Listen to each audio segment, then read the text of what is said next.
Hello, welcome back to another video. Now this is something that's really popular on YouTube recently.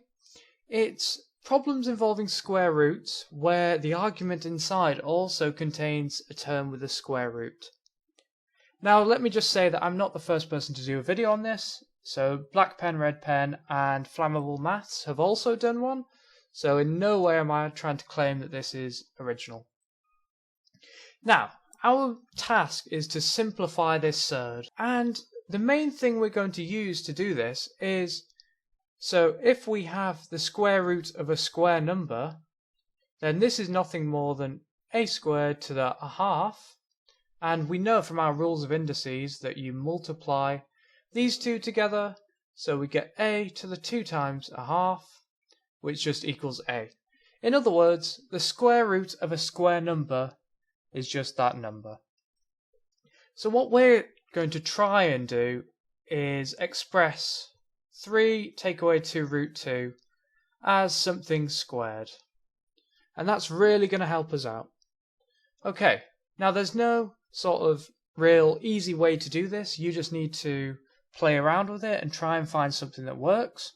So what I'd probably do is break up this 3 into 2 plus 1. And separate them as follows. Okay, now this to me makes it easier to see that it's a quadratic expression. And further, we can replace this 2 by the square root of 2 squared. Yep.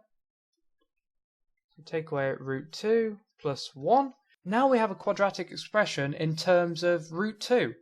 You know, we have root 2 squared take away something times root 2 plus a constant. And we could solve this using the quadratic formula or just by normal factorizing. So let's go ahead and do that. Okay, so we might notice that the first term is going to be root 2 in order to get this root 2 squared. And then how on earth are we going to get this minus 2 root 2 and plus 1? We need two numbers that multiply to give 1 and add to give minus 2. And if you look at this for long enough, you will see that the two numbers are minus 1 and minus 1. So let's just check by expanding this. Well, this is going to give us 2. This is going to give us negative root 2. This is also going to give us negative root 2. And then multiplying the minus 1s gives us a plus 1. Okay, great. So how has this helped us?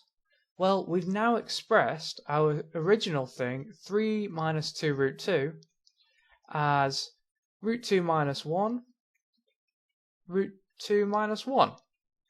But this thing here is indeed a square number. It's something multiplied by itself. So this is root 2 minus 1 squared. Excellent. Alright, so let's take a look at the original problem we were looking at. So it's 3 take away 2 root 2. Now we know an expression for this thing, so let's input that. So we've now got the square root of root 2 minus 1 all squared. And just as we did before, we can now see that the square root and this sign cancel, precisely because we've got root 2 minus 1 squared all to the power of a half. Yeah, so these cancel. And what we are left with is just root 2 minus 1. So we are done. Our answer is just root 2 take away 1.